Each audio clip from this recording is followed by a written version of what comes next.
નમસ્કાર બાળકો, માં શારદાને પ્રણામ. તૈયારી બરાબર ચાલે છે ને? આજે ત્રુટિનું આ લાસ્ટ લેક્ચર છે. ઓકે, પછી બાળકો માટે ટેસ્ટ ગોઠવ્યો છે, તો વોટ્સએપથી પેપર મોકલીશ અને તમે મને વોટ્સએપથી આન્સર શીટ્સ મોકલશો. ઓકે, તમારી કોમેન્ટ્સ વિડીયોની નીચે મૂકશો તો આનંદ થશે કે તમને મજા પડે છે કે નહીં. આપણા પરિવારમાં વધુ ને વધુ લોકો જોડાઈ રહ્યા છે તેનો ખૂબ આનંદ છે. આપણે અત્યારે લગભગ 10,000 ઉપર વ્યૂઝ થયા છે, જે બહુ ટૂંકા સમયમાં છે, એનો પણ ખૂબ આનંદ છે. All are welcome. આ તો નોલેજની જર્ની છે, જ્ઞાનની યાત્રા હે ને. All are welcome. તો આ ટોપિક છે ઘાતને કારણે ઉદ્ભવતી ત્રુટિ. બરાબર, ટેક્સ્ટમાં એટલું ડિટેલમાં ન સમજાયું હોય તો પણ એ જી અને નીટ માટે અગત્યનું છે, એટલે સમજવું પડે. ઓકે, તો ઘાતને કારણે ત્રુટિ એટલે શું? જો સાદા એક્ઝામ્પલ્સથી સ્ટાર્ટ કરીએ. બરાબર, z equals to a square લખું તો આને એવું કહેવાય therefore z equals to a into a. આવું લખાય ને, તો આ તો ગુણાકારનો સંબંધ થઈ ગયો. જ્યારે z બરાબર a ઇન્ટુ b હતા, હે ને, જ્યારે z equals to a into b હતા ત્યારે આપણે ડેલ્ટા z અપોન z માટે શું લખતા હતા? ડેલ્ટા z અપોન z માટે લખતા હતા z equals to a into b હોય તો delta a upon a plus delta b upon b. આવું લખતા હતા, હે ને.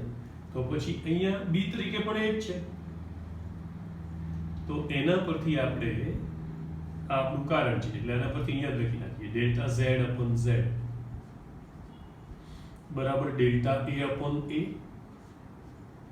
Plus delta a upon a બરાબર 2 times delta a upon a. બરાબર ને, x plus x equals to 2x ની જેમ. હવે ધારો કે z equals to a cube હોત તો આપણે એવું લખત z equals to a into a into a. તો ઇન ધેટ કેસ આપણે ડેલ્ટા z અપોન z બરાબર શું લખત બાળકો? Delta a upon a plus delta a upon a plus delta a upon a એટલે 3 times delta a upon a. આવું લખાત ને. જો જ્યારે સ્ક્વેર હતો ત્યારે 2 આગળ આવી ગયા, જ્યારે ક્યુબ હતો ત્યારે 3 આગળ આવી ગયા, એટલે જે ઘાત છે તે આગળ આવી જાય છે ગુણાકારમાં. તો પછી z બરાબર a રેઝ ટુ n લખ્યું હોત તો ડેલ્ટા z અપોન z બરાબર શું આવત? n times delta a upon a. Okay, હવે ધારો કે z બરાબર આવું લખ્યું હોય a raise to p b raise to q c raise to r d raise to s. ધારો કે આવું લખ્યું હોય તો ડેલ્ટા z અપોન z બરાબર શું થશે? તો કે આને એવું લખાય p times delta a upon a. ઘાત ક્યાં આવી જાય? આગળ આવી જાય. Plus q times delta b upon b plus r times delta c upon c plus s times delta d upon d. સમજાયું ને?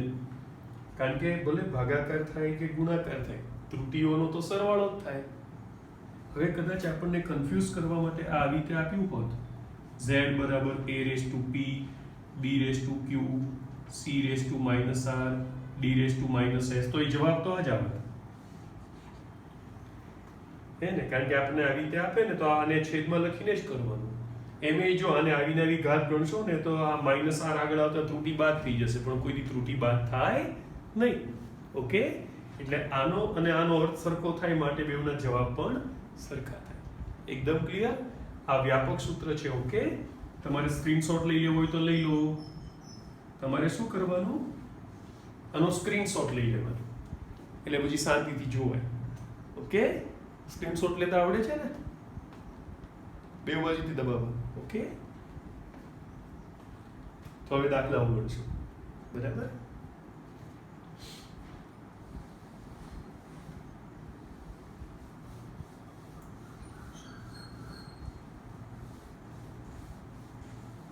હવે આ છે ઉદાહરણ. આ બે ઉદાહરણો છે અને આ સ્વાધ્યાયનો દાખલો છે. આ સાથે ત્રુટિના બધા જ પ્રોબ્લેમ આપણે ટેક્સ્ટના સોલ્વ કરી નાખ્યા. પ્રેક્ટિસ હું પર્સનલી મોકલું છું, બરાબર ને?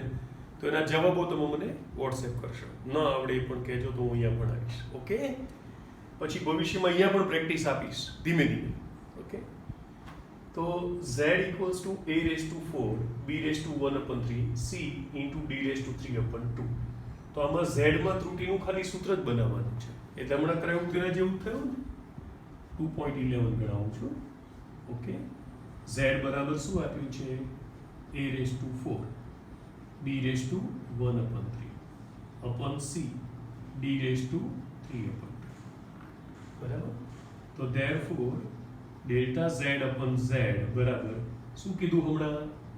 આ 4 ક્યાં આવી જાય? આગળ આવી જાય. Delta a upon a plus આ 1/3 આગળ આવી જશે એટલે 1/3 ડેલ્ટા b upon b. ખાલી સૂત્ર જ બનાવવાનું છે. પ્લસ હવે c ની એક જ ઘાત છે પણ યાદ રાખજો ઘાત તો પ્લસ ત્રુટિ તો પ્લસ જ થાય. ઓકે, એટલે plus delta c upon c plus આ ઘાત આગળ આવી જશે 3/2 delta d upon d. Easy. જવાબ બ્લોકમાં મૂકવાના એટલે પરીક્ષકને માર્ક્સ આપવામાં તકલીફ ન થાય. ઓકે, હવે આપણે એક કામ કરીએ, આ પછી કરીએ. આ એનો કઝિન છે, બરાબર ને? સ્વાધ્યાયનો 2.13 2.13. ઓકે, તો એ પહેલા કરી દઈએ. જો 2.13. ઓકે, તો એમાં શું કરશું? Okay, p equals to a cube b square upon root c d. એટલે આપણે આ root c છે ને એને c raised to 1/2 કહી દેવાનું. ખ્યાલ આવ્યો? એટલે c raised to 1/2d.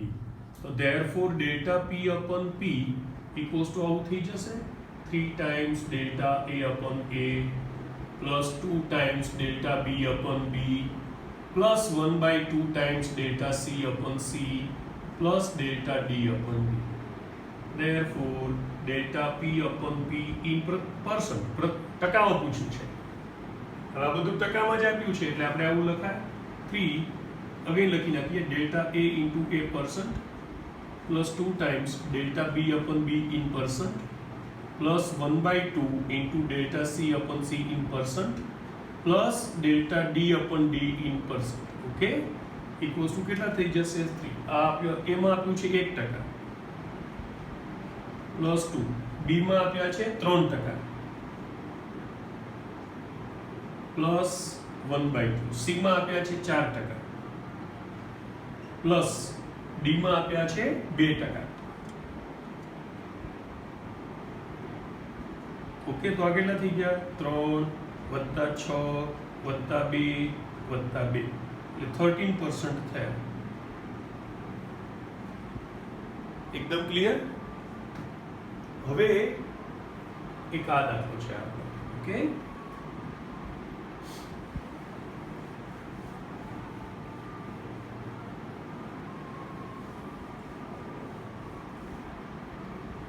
t equals to 2 pi square root of L by G આપ્યા છે.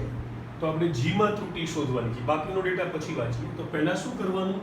અને આવું કરી નાખવાનું. Therefore t square equals to 4 pi square L by G. Therefore G equals to 4 pi square L upon t square. Therefore delta G upon G equals to બાકી ત્રુટિ ગણીએ ને ત્યારે આવી સંખ્યાઓ ધ્યાનમાં નહીં લેવાની કારણ કે ત્રુટિ શેમાં આવે? જે વસ્તુ માપીએ તેમાં. ઓકે, એટલે આનું આવશે delta L upon L plus 2 times delta T upon T. Therefore આવું લખાય delta G upon G equals to delta L upon L plus 2 times delta small t upon small t. કારણ કે એક દોલન માટેના સમયને આવર્તકાળ કહીએ તો એને માટે જે ગુણોત્તર આવે તે ગમે તેટલા દોલન માટે આવે. ઓકે, હવે શું થઈ ગયું? બધાની કિંમત મૂકી દઈએ. ડેલ્ટા L એટલે L માં આવતી ત્રુટિ.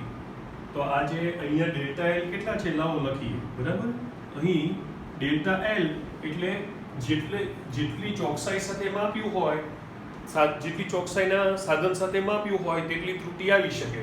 એટલે ડેલ્ટા L બરાબર શું લખી શકાય? 1 મિલીમીટર કે જેને કહેવાય 0.1 સેન્ટીમીટર. ઓકે, L કારણ કે 20 સેન્ટીમીટર છે ને એટલે L equals to 20 સેન્ટીમીટર. હવે 1 સેકન્ડના વિભેદનવાળી કાંટા ઘડિયાળ છે એટલે સમયમાં જે ટાઈમમાં જે ત્રુટિ આવી શકે તે 1 સેકન્ડ આવી શકે અને ત્યારે આપણે કુલ સમય જ લેવાનો એટલે 100 દોલનનો સમય કેટલો છે 90 સેકન્ડ હવે વેલ્યુઝ મૂકી દેવાની therefore delta g upon g equals to delta l upon l કેટલા છે 0.1/20 plus 2 times 1/90 okay that is આપણે 100 વડે ગુણવાના જ છે તો પહેલા આનું પોતાનું સાદુરૂપ આપી દઈએ ઓકે એટલે આપણે કહીએ 0.1 divided by 20 that is 0.005 plus આપણે શું કરી દઈએ 2 divided by 90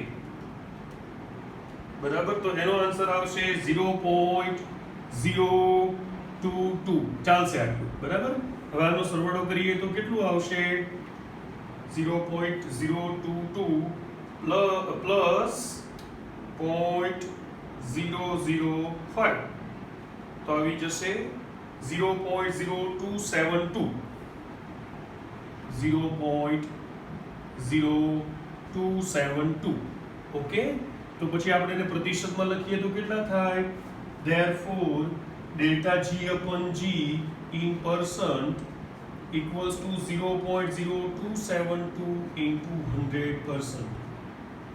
100 વડે ગુણવા પડે ને એટલે એનો આન્સર આવશે 2.72%. પછી એ લોકો આશરે કરીને પાછું 3% લખે છે એવું ના ચાલે ખરેખર તો કારણ કે થોડો મોટો ડિફરન્સ આવી જાય છે પણ ટેક્સ્ટમાં બધું બહુ એપ્રોક્સિમેટ કરવા પ્રયત્ન કર્યો છે આ પરફેક્ટ આન્સર છે ઓકે તો બરાબર સમજાઈ ગયું ઓકે બાય